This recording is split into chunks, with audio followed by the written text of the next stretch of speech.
কেউ যদি মসজিদে গিয়ে একটি আয়াত শেখে তাহলে একটি উট কুরবানির সওয়াব আল্লাহ তাআলা তাকে দান করেন।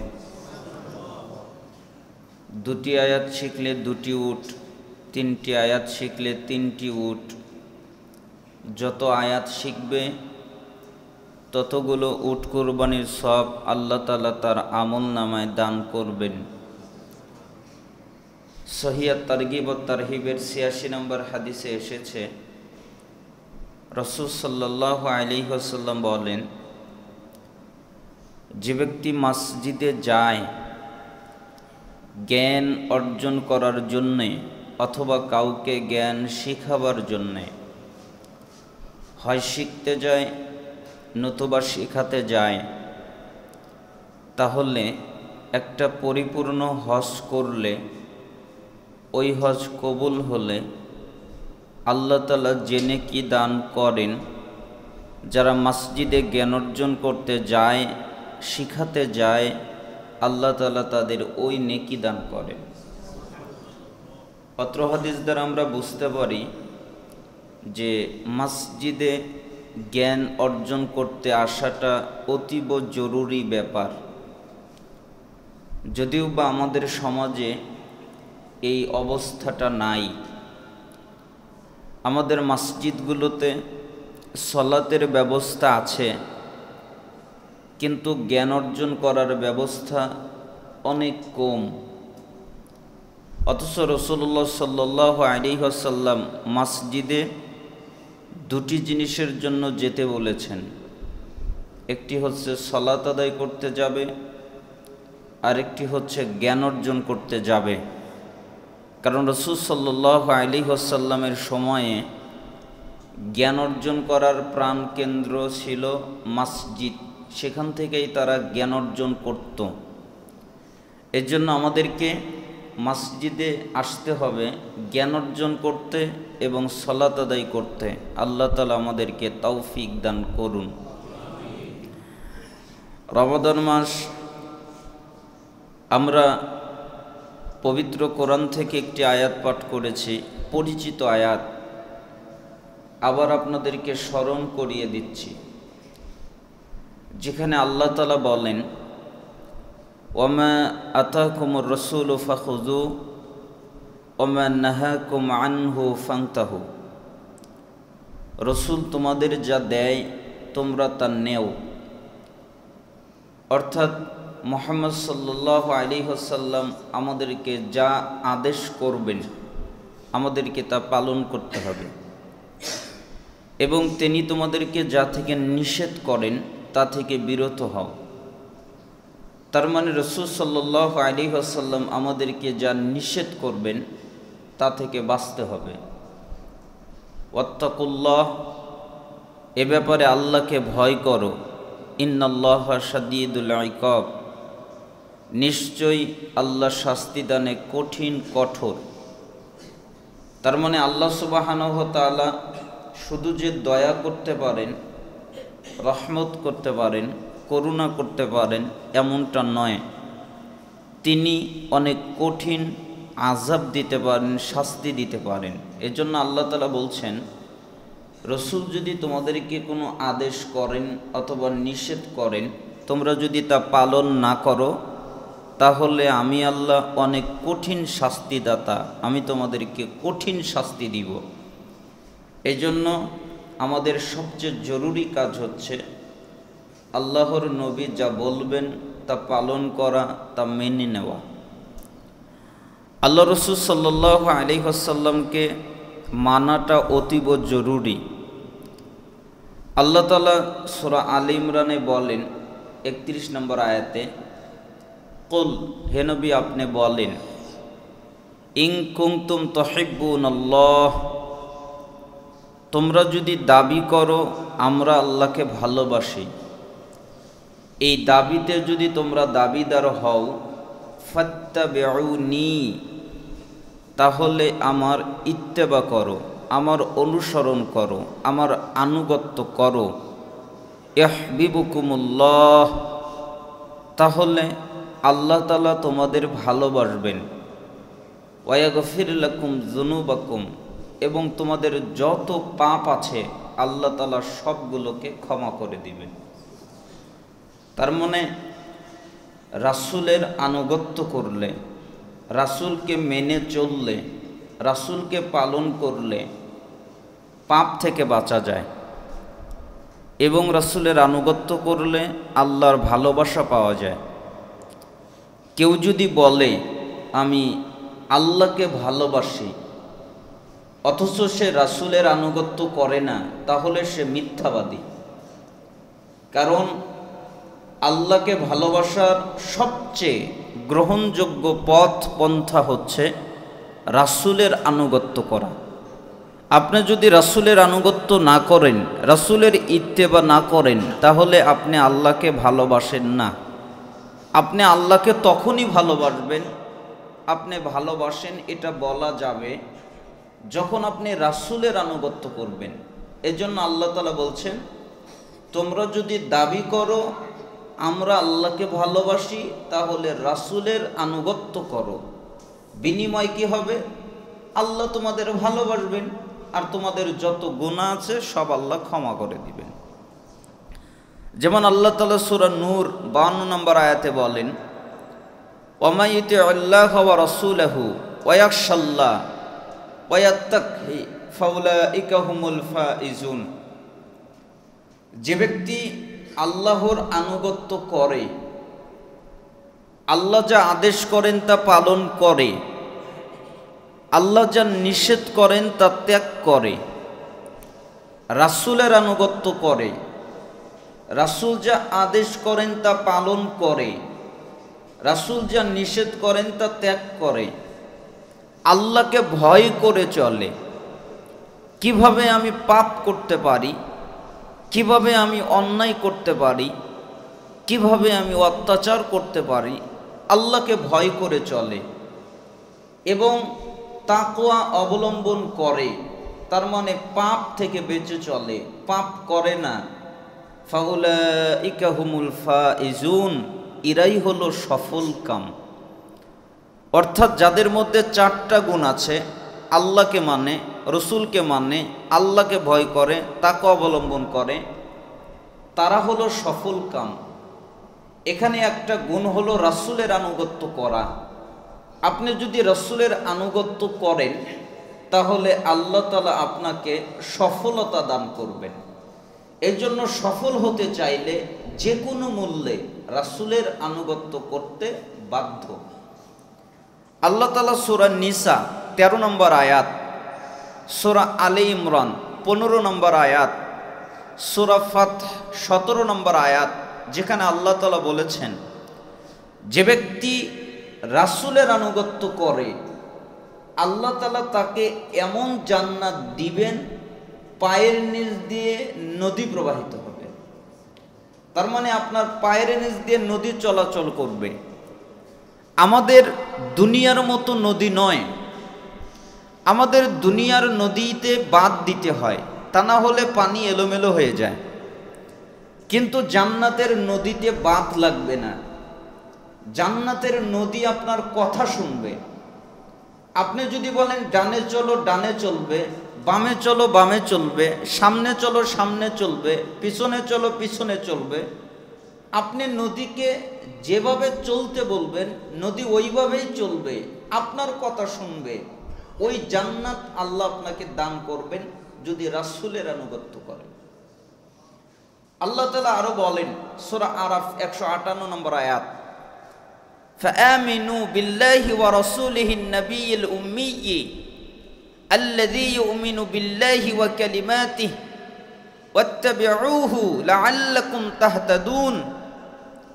তোমরা ঈমান আনো আল্লাহর প্রতি এবং আল্লাহর বার্তাবাহক উম্মি নবীর প্রতি। কেন?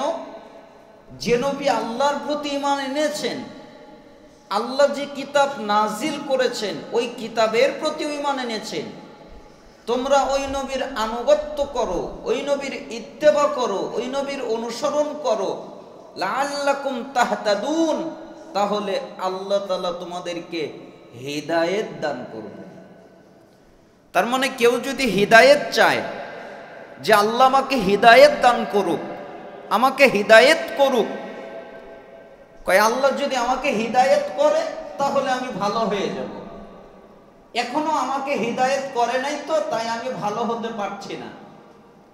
এজন্য সালাফরা বলতেন, তুমি যদি হিদায়েত চাও তাহলে রাসূলের আনুগত্য করো, যারা রাসূলের আনুগত্য করে না তারা হিদায়েত পাবে না, এটাই ঠিক। হিদায়েত পেতে হলে তাকে তো অগ্রসর হতে হবে, তাকে তো আগাতে হবে, এই জন্য তাকে রাসূলের আনুগত্য করতে হবে। সে যখন রাসূলের আনুগত্য করবে, রাসূলকে মেনে চলবে, রাসূলের কথা অনুকরণ করবে, তখন আল্লাহ তাআলা তাকে হিদায়েত দান করবেন। এই জন্য আমরা রাসূলের আনুগত্য করতে বাধ্য। এখানে আমরা কয়েকটা বিষয় জানতে পারলাম। রাসূলের আনুগত্য করলে আল্লাহর ভালোবাসা পাওয়া যায়, রাসূলের আনুগত্য করলে হিদায়েত পাওয়া যায়, রাসূলের আনুগত্য করলে পাপ থেকে ক্ষমা পাওয়া যায়, রাসূলের আনুগত্য করলে সফলতা পাওয়া যায়, রাসূলের আনুগত্য করলে জান্নাত পাওয়া যায়। 5টা জিনিস আমরা পেলাম। আমি মাঝে মধ্যে বলি 5টা না, এর একটাও যদি কেউ পায় তাহলেই সে সফল। অথচ আল্লাহ তাআলা 5টার কথা উল্লেখ করেছেন রাসূলকে মানলে। আবু দাউদের 4607 নম্বর হাদিস, তিরমিজি 2676 নম্বর হাদিস, ইবনু মাজার 42 নম্বর হাদিস, ইবনু হিব্বানের 5 নম্বর হাদিস, সহিহ তারগিব ওয়া তারহিবের 37 নম্বর হাদিস। রাসূল সাল্লাল্লাহু আলাইহি সাল্লাম বলেন, ওয়া ইন্নাহু মান ইয়াইশ মিনকুম বা'দি ফাসায়ারা ইখতিলাফান কাসীরা ফাআলাইকুম বিসুন্নতি ওয়া সুন্নাতিল খুলাফাইর রাশিদিন আল মাহদিয়্যিন আদ্দু আলাইহা বিন নওয়াজিজ। শোনো, তোমরা যারা আমার পরে বেঁচে থাকবে তারা দেখতে পাবে অনেক ইখতিলাফ, একজনের সাথে আরেকজনের মিল নেই, একজন একরকম কথা বলে, আরেকজন আরেক রকম কথা বলে।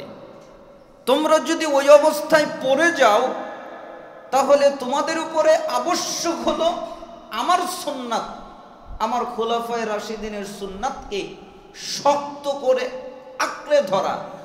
আদ্দু আলাইহা বিন নওয়াজিজ, মারির দাঁত দিয়ে কামড়ে শক্ত করে আঁকড়ে ধরা।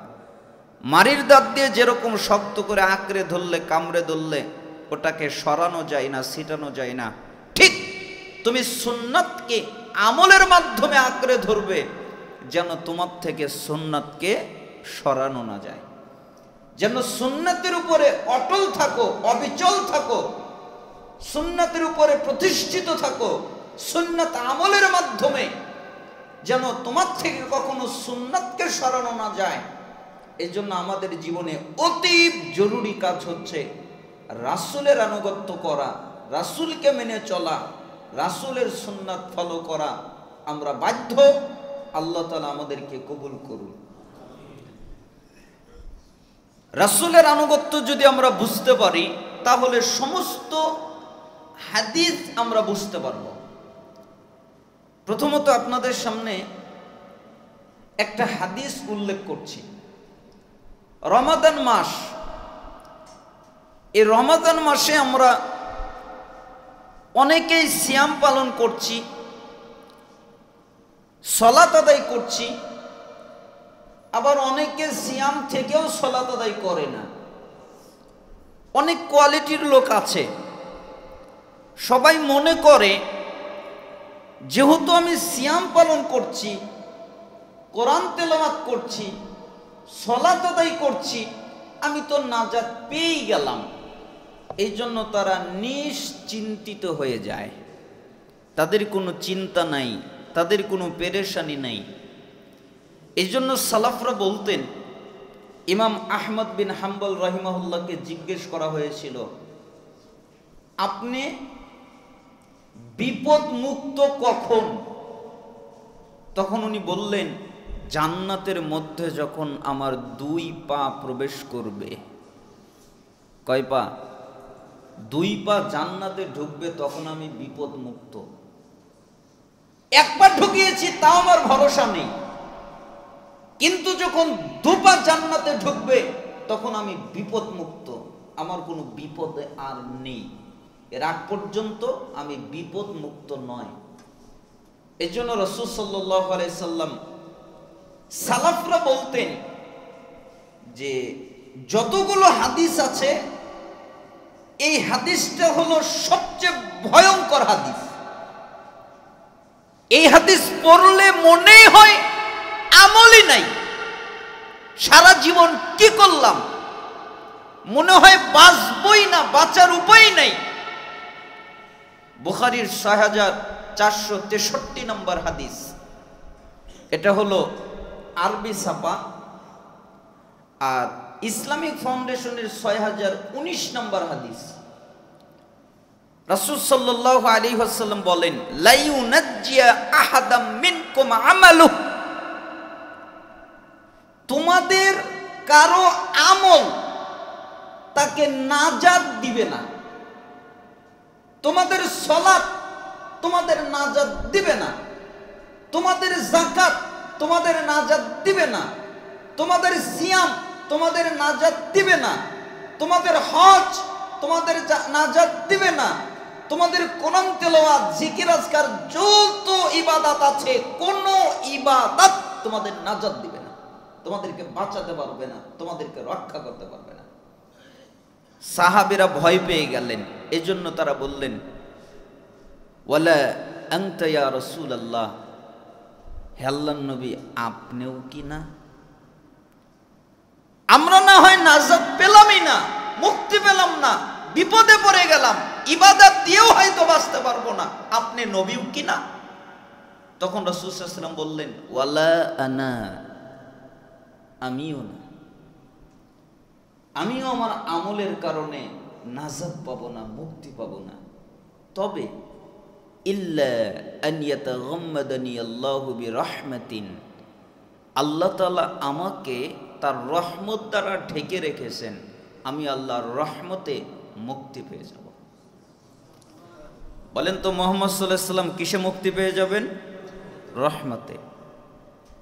এরপরে তিনি বললেন, সাদ্দিদু ওয়া কারিবু ওয়াগদু ওয়া রূহু ওয়া শাইউম মিনাদ দুলজা ওয়াল কসদাল কসদা তাবলুগু, তোমরা মধ্যম পন্থা অবলম্বন করো, আল্লাহর নৈকট্য লাভ করো, সকালে সন্ধ্যায় রাতে আল্লাহকে ডাকো, আর মধ্যম পন্থা অবলম্বন করো। মধ্যম পন্থা মানে কোরআনে যা আছে তাই পালন করো, বাড়াবাড়িও করবা না, সারাসারিও করবা না। সুন্নায় যা আছে তাই পালন করো, বাড়াবাড়িও করবা না, সারাসারিও করবা না। এটাই তোমাদেরকে মুক্তি দিয়ে দেবে, নাজাত দিয়ে দিবে। তার মানে আমাদেরকে আমল করতে হবে, আমল করাটা জরুরি, কিন্তু ইবাদতের সাথে আরেকটা জিনিস লাগবে, ওটা হলো আল্লাহর রহমত। আল্লাহ যদি রহমত না করেন, কোনো ইবাদত দিয়ে মুক্তি পাওয়া সম্ভব নয়। আল্লাহর রহমত লাগবেই।